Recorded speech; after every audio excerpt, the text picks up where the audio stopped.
In the small town of Holloway, there was a little shop on the corner of Oak Street and Pine Lane. The shop belonged to Mr. Carter, the town clockmaker. Mr. Carter fixed old pocket watches, wall clocks, and even the big clock in the town square. People said he could fix time itself. One chilly autumn morning, a boy named Jack walked past the shop on his way home from school. Jack loved to watch Mr. Carter work. He liked the steady tick-tock of the clocks and the tiny moving parts that seemed to dance when Mr. Carter opened a watch. A sign in the window read, "Apprentice wanted, small pay, big learning." Jack's heart jumped. He had wanted to learn something true and careful for a long time. He loved building things with his hands, not just playing games or watching TV. He pushed the door open. A small bell chimed.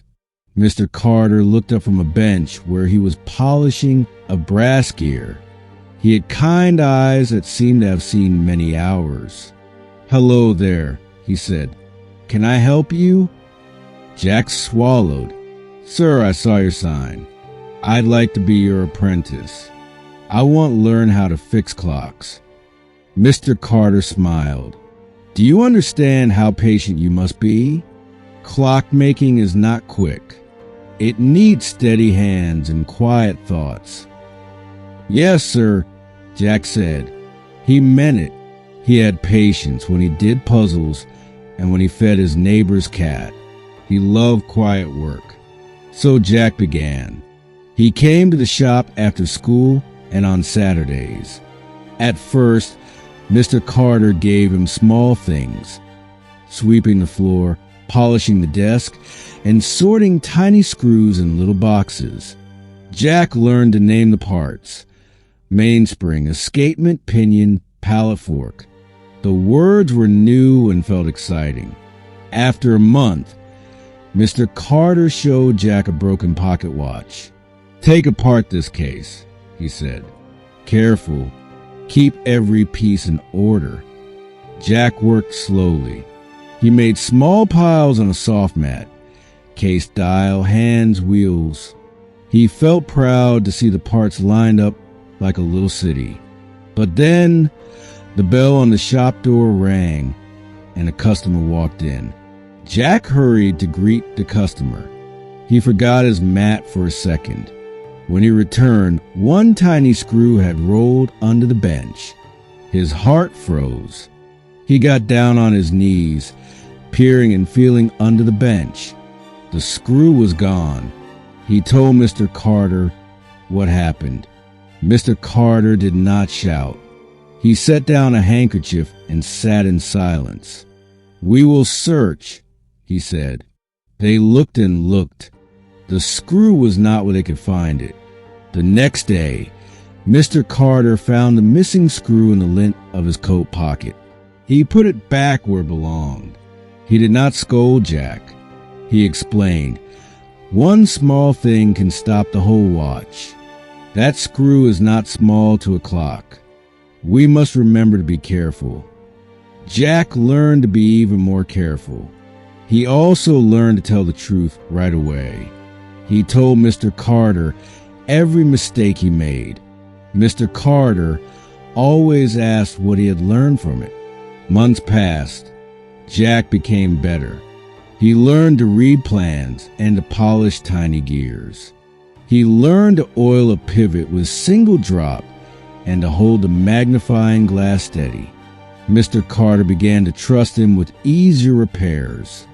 One day, a woman rushed into the shop with a tiny, broken music box. Her name was Mrs. Thompson. The music box had belonged to her grandmother. It held a small carved ballerina and a tune that made people feel warm and a little sad. She said she needed it fixed before Saturday because her mother's birthday was on Sunday and she wanted to surprise her.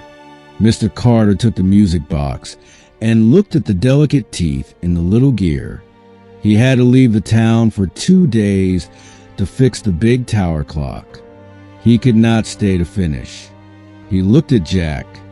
"Jack," he said, "the music box is delicate. If you can't finish it, at least keep it safe in the drawer. Promise me you will not rush. Promise me you will tell me if something breaks." Jack promised. He understood how much the box meant. When Mr. Carter left, Jack put the music box on his bench. He took out his tools and opened the tiny case. He saw a small broken tooth on the gear. Jack's hands trembled. He had to make a new tooth. He had seen Mr. Carter do it once, but he had never done it alone. Jack thought, "I can do this. I will try." He worked slowly. He filed a tiny piece of brass and shaped a new tooth. He tested it. The ballerina did not spin yet. He adjusted the spring tension. Still nothing. Time passed. The sun went down. Jack kept testing the little gear. He did not want to sleep because he wanted to finish before Mr. Carter returned. He wanted to make Mrs. Thompson's face bright on Sunday.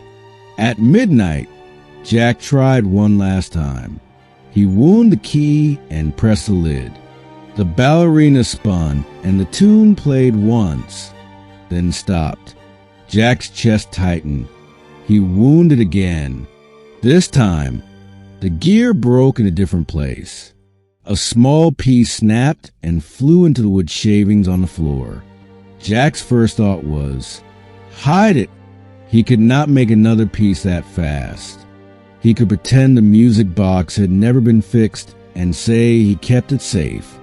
Mr. Carter trusted him. What if he lied? He could win praise for fixing it. He could also fail. Jack's fingers shook.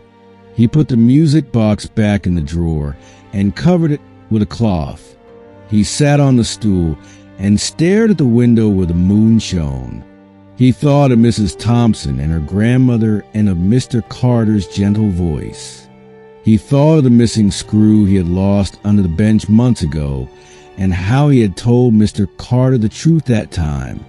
At dawn, Jack stood up. He opened the drawer and took the music box to the front of the shop. He waited until the first customer came. Then he told the truth. When Mr. Carter returned, he asked, "How did the music box repair go?" Jack's voice was quiet. "I tried to fix it, sir. The gear broke again. I could not make the new part right. I am sorry. I left it in the drawer." Mr. Carter looked at Jack for a long moment. Then he smiled, but it was a tired smile. "Thank you for telling me," he said. "You did not hide it. That matters." Mr. Carter called a friend who was a specialist and explained the work needed. They arranged for the music box to go to a small workshop in the city that could make the very tiny gear. It would cost money, and Mr. Carter told Mrs. Thompson what had happened. She cried at first, but she thanked Mr. Carter for being honest. Jack felt sadness, but he also felt a new kind of calm. He had been honest. He had taken responsibility. He had tried his best. Weeks later, the music box came back, fixed with new tiny gear. Mrs. Thompson hugged it close and cried tears of joy. She handed Mr. Carter a little envelope. In the envelope was a small note. "Thank you for your honesty. We are the lucky ones." Mr. Carter looked at Jack and said, "Do you see, Jack? People remember honesty. Sometimes that memory is better than the skill." Jack nodded. He continued to learn, and his hands grew steadier. Years later, when Mr. Carter retired, Jack took over the shop.